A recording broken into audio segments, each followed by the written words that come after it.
React with CSS। किस तरीके से आप रिएक्ट में CSS इस्तेमाल करेंगे इसके बारे में जानेंगे।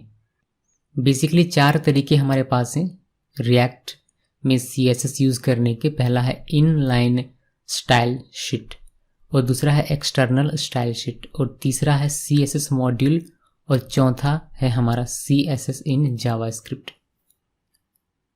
मैं उम्मीद करता हूं कि आपको CSS पता होगा और आपको पता होगा कि इनलाइन स्टाइल शीट क्या होता है, एक्सटर्नल स्टाइल शीट क्या होता है।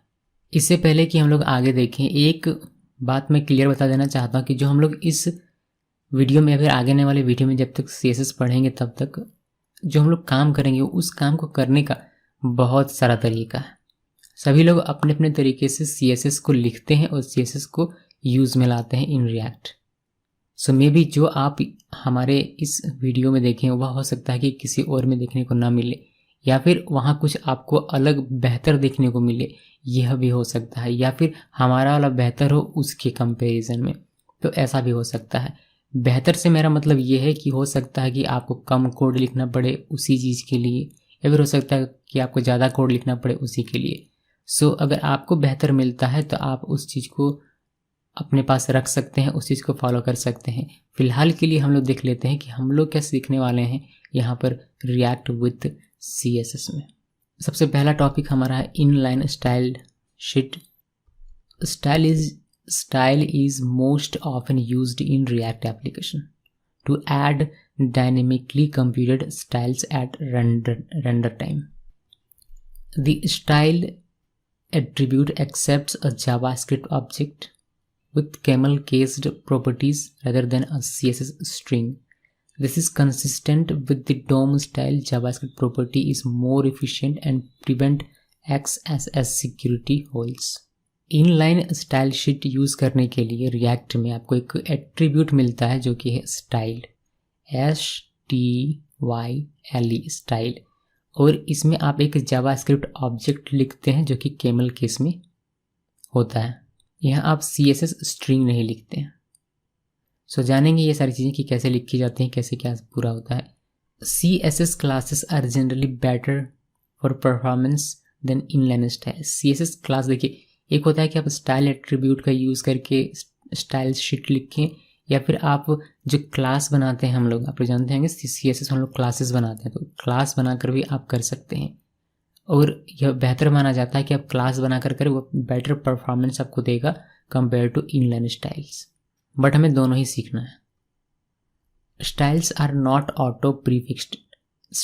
स्टाइल में स्टाइल जो है वह ऑटो प्रीफिक्स्ड नहीं। ऑटो प्रीफिक्स्ड नहीं है से मतलब ये होता है कि जो वेंडर प्रीफिक्स होते हैं, वेंडर प्रीफिक्स मीन्स अगर मोजिला में ये प्रॉपर्टी चलेगा तो उसके आगे क्या लगाना है, IE के लिए क्या लगाना है, क्रोम के लिए क्या प्रीफिक्स लगाना है। सो ये ऑटो प्रीफिक्स्ड नहीं होता है जब आप स्टाइल का यूज़ करते हैं तब।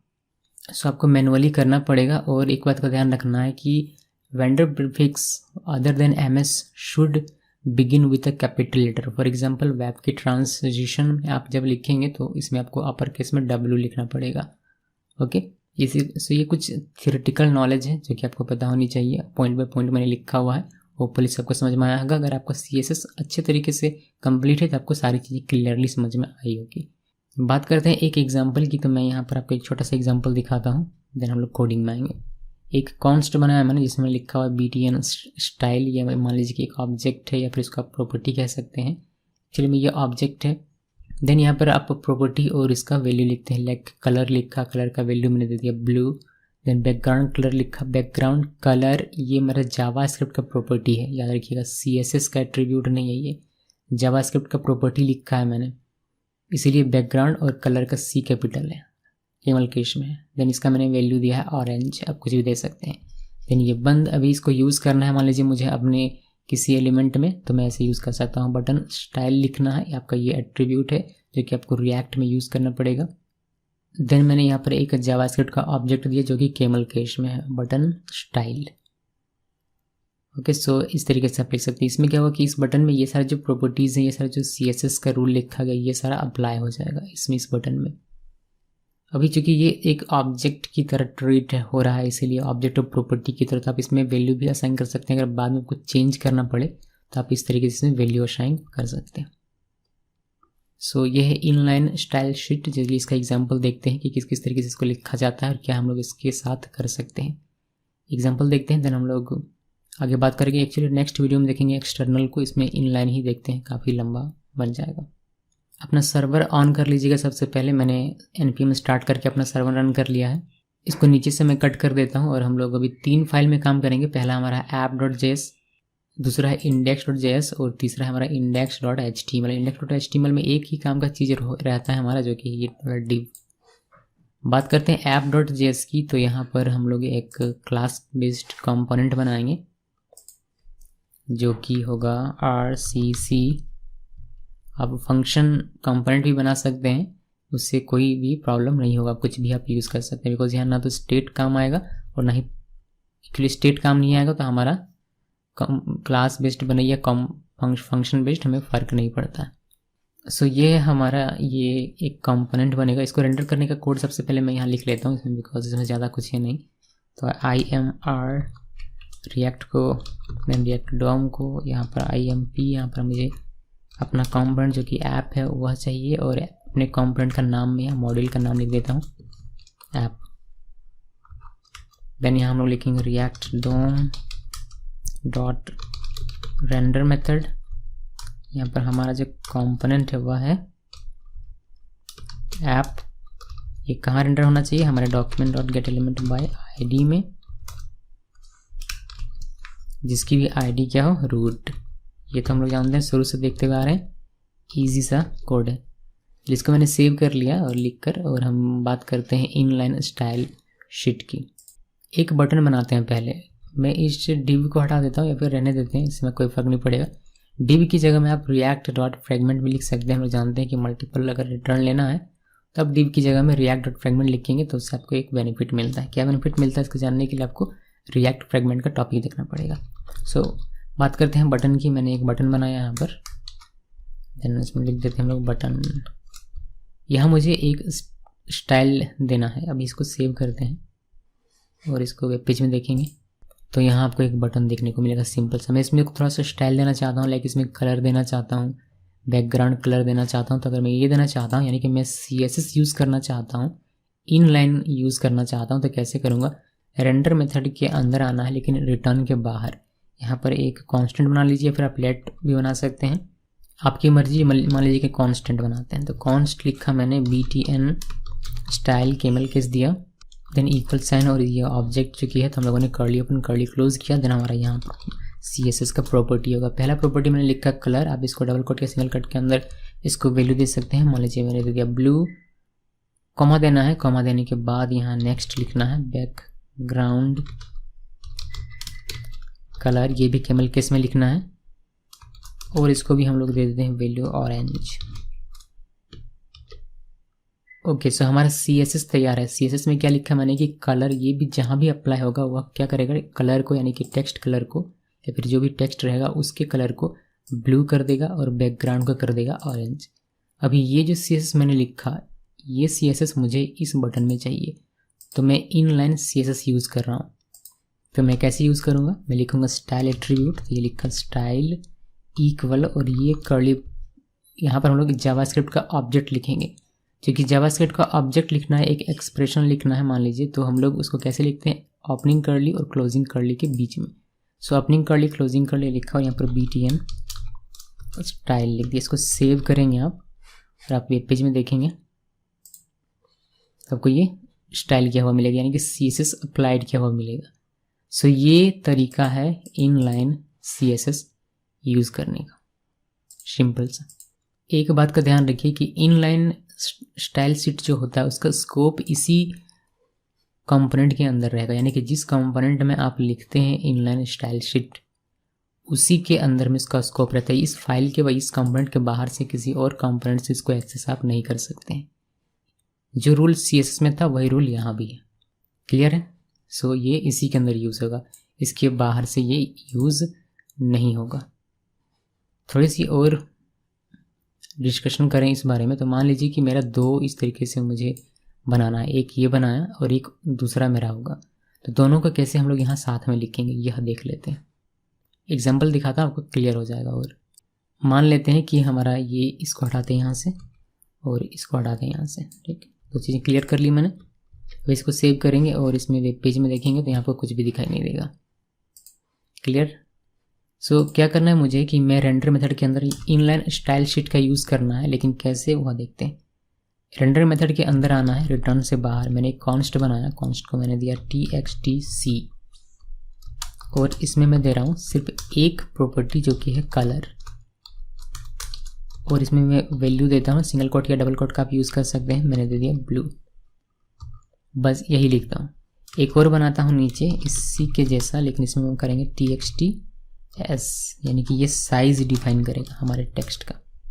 सो फॉन्ट साइज का S capital camel case use करना है, और डबल कोट के अंदर या सिंगल कोट के अंदर हम लोग देते हैं इसको @tpx। इसको सेव करते हैं। मान लीजिए कि इस तरीके से दो ऑब्जेक्ट हैं, अब इन दोनों को मुझे अप्लाई करना है एक एलिमेंट में, तो कैसे करेंगे। इसको हटा देते हैं, एक h1 लिखते हैं और यहाँ दे देते हैं हेलो ऐप, और इस हेलो ऐप में मुझे इन दोनों को अप्लाई करना है। कैसे करूँगा। सो अगर स्टाइल लिखते हैं, स्टाइल लिखने के बाद हम लोग ऐसा करके लिखें, इक्वल साइन, अगर एक अप्लाई करना हो txt ऐसा करके इसको सेव कर दें तो आपको एक अप्लाई किया और txt यानी कि ब्लू कलर में आपका टेक्स्ट आपको दिखाई देगा यहाँ पर हेलो ऐप। लेकिन मुझे दो चीज़ें अप्लाई करनी है, यानी कि ये तो अप्लाई हो गया एक, ये बहुत अच्छी बात है, इसको भी अप्लाई करना है। तो मैं अगर इसको ऐसे लिखूँ, एक स्पेस दिया और txts और इसको सेव किया, तो देखेंगे आपको यहाँ एक एरर देखने को मिलता है। ये क्या एरर दे रहा है पता नहीं, अभी आप इसको देखेंगे यहाँ पर तो आपको बहुत सा एरर देखने को मिलेगा। ये लाइन नंबर 11 में कोई एरर दिखा रहा है, ऐसा पॉसिबल नहीं है। तो कैसे करेंगे, कैसे इसको अचीव किया जाए कि दो चीज़ें अप्लाई हो सके। इसके लिए आप यूज़ कर सकते हैं स्प्रेड ऑपरेटर का। इसके लिए आपको क्या करना पड़ेगा, अपने curly bracket open curly bracket close लिखा, देन एक और बार इसके अंदर में कर्ली ओपन कर्ली क्लोज लिखना है, देन स्प्रेड करेंगे इस ऑब्जेक्ट को। इसके लिए हम लोग स्प्रेड ऑपरेटर यूज़ करेंगे। हम लोग जानते हैं स्प्रेड ऑपरेटर हम लोगों ने जावास्क्रिप्ट में पढ़ा होगा। तो 1 डॉट 2 3 डॉट देते हैं और txt लिखा, इसको सेव करेंगे आप और वेब पेज में देखेंगे तो ये अप्लाई किया हुआ मिलेगा आपको। अभी हम लोग वापस से आते हैं और यहाँ कॉमा दे देते हैं और दूसरे वाले को, इस वाले को हम लोग स्प्रेड करते हैं डॉट डॉट डॉट और txt ऐसे लिख दिया। अभी इसको सेव करेंगे तभी आपको दोनों ही अप्लाई करके मिलेगा। देखिए फॉन्ट साइज भी बड़ा हो गया और कलर भी इसका चेंज हो गया। सो दो चीज़ें इस तरीके से अगर आपको अप्लाई करनी हो स्टाइल एट्रीब्यूट का यूज़ करके तो आप इस तरीके से करेंगे। ठीक, ईजी है। अब चूंकि इस तरीके से आप स्प्रेड ऑपरेटर का यूज़ कर सकते हैं तो इसका एक एडवांटेज आपको ये मिलता है कि आपने अगर किसी चीज़ को डिफाइन नहीं किया, मान लीजिए कि ये नहीं है और यहाँ आपको देना हो फॉन्ट साइज, ये स्प्रेड ऑपरेटर यहाँ जो भी जितने भी प्रॉपर्टीज़ होंगे सारे के सारे आपको मिलेंगे ही। अगर इसके अलावा आपको कुछ और चाहिए हो तो हमने स्प्रेड ऑपरेटर में पढ़ा था कि आप इसको एक्सप्लिसिटली यहाँ पर लिख सकते हैं, तो इसको भी लिख सकते हैं। आपको लिखना ये है कि कर्ली ओपन कर्ली क्लोज और यहाँ पर 1 डॉट 3 डॉट तक देना है। ठीक, देन आपको यहाँ लिखना है लाइक मुझे अगर फॉन्ट साइज चाहिए तो फॉन्ट साइज आपको लिखना है कैमल के इसमें, देन यहाँ साइज डिफाइन कर दीजिए 200 px दी। ये 200 px जो है ये कॉट के अंदर में होना चाहिए, कॉट के अंदर में मैंने लिख दिया। अब इसको सेव करेंगे आप तो ये बहुत ही बेहतरीन तरीके से काम करेगा। ये वाला जो है यहाँ जो भी आप लिखेंगे वह आता है और ये वाला आपने एक्सप्लिसिटली यहाँ पर एक प्रॉपर्टी लिखा हुआ है CSS का। सेव किया मैंने, देखेंगे 200 px में ये आपको इतना बड़ा होकर दिखाई दे रहा है। सो ये कुछ तरीके हैं जिसके थ्रू आप स्टाइल एट्रीब्यूट में एक से अधिक प्रॉपर्टी लिख सकते हैं या ऑब्जेक्ट लिख सकते हैं। Actually it's not property, its object. अब एक इवेंट देखते हैं और थोड़ा देखते हैं कि स्टेट के साथ इसका कैसे इस्तेमाल होता है। तो हम लोगों को यहाँ से यहाँ तक रेंडर मेथड, एक्चुअली रिटर्न यहाँ से यहाँ तक ये हटा देता हूँ मैं और यहाँ से ये हटा देता हूँ। मतलब मैं पूरा क्लीन कर लेता हूँ जिससे कि आपको प्रॉपर दिखाई देगा क्या चीज़ें हो रही हैं और क्या चीज़ें नहीं हो रही हैं। ठीक है, इसको सेव किया। देखिए अभी हमारे पास एज इट इज़ जैसे डिफ़ॉल्ट रहता है हमें मिलता है वैसा कोड है। हम लोग क्या करेंगे, इस क्लास के अंदर एक स्टेट बनाएंगे।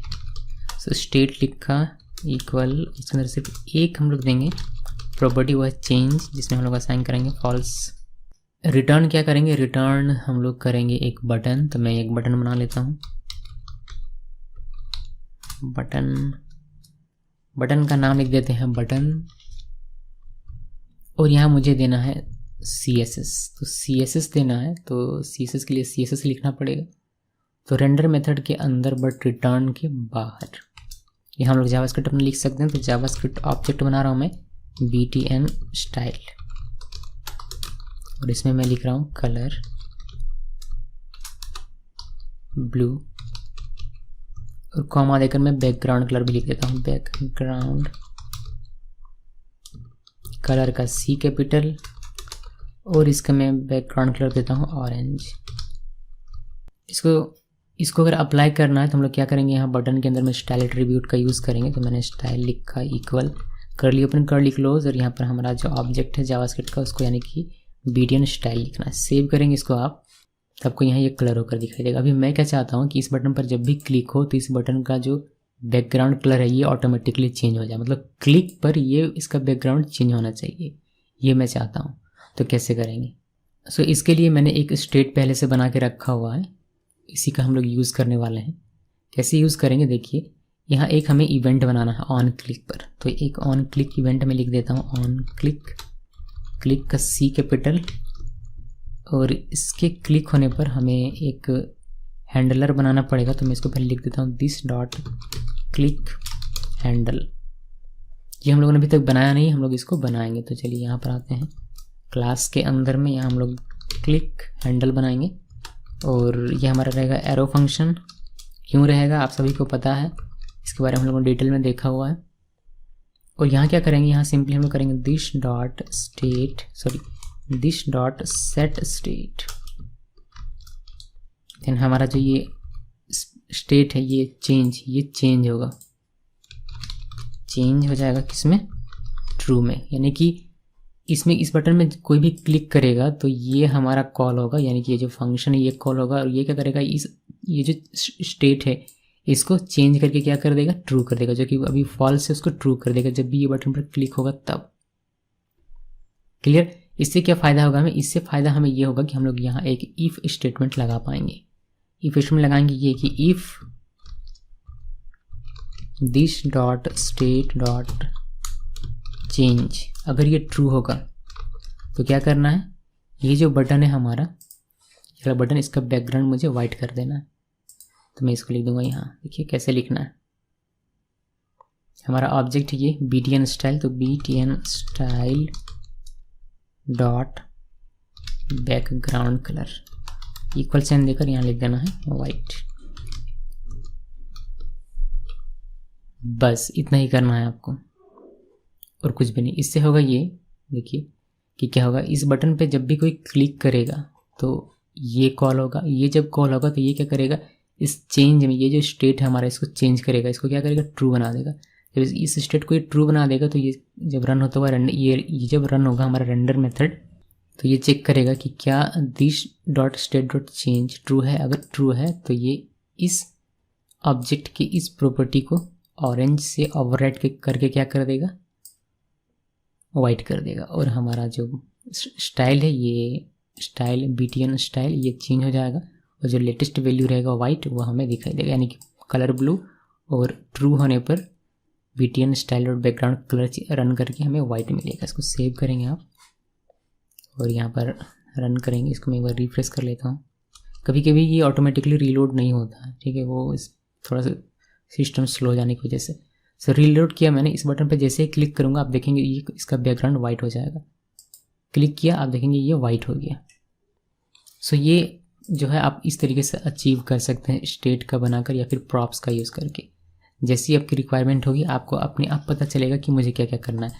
देखिए बहुत सारी चीज़ें CSS का अगर आप देखेंगे कंसेप्ट रिएक्ट में तो आपको ऐसे ही पता नहीं चल पाएगा, लेकिन अब जब आप उसमें काम करेंगे प्रोजेक्ट में तो आपको बहुत सारी चीज़ें करनी पड़ेगी, और वो सारी चीज़ें आपको इन्हीं कुछ टेक्निक्स से यूज़ करना है कि कैसे इनलाइन लिखना है, कैसे एक्सटर्नल लिखना है, कैसे CSS मॉड्यूल यूज़ करेंगे, ये सारी चीज़ें करके आपको अचीव करना पड़ता है।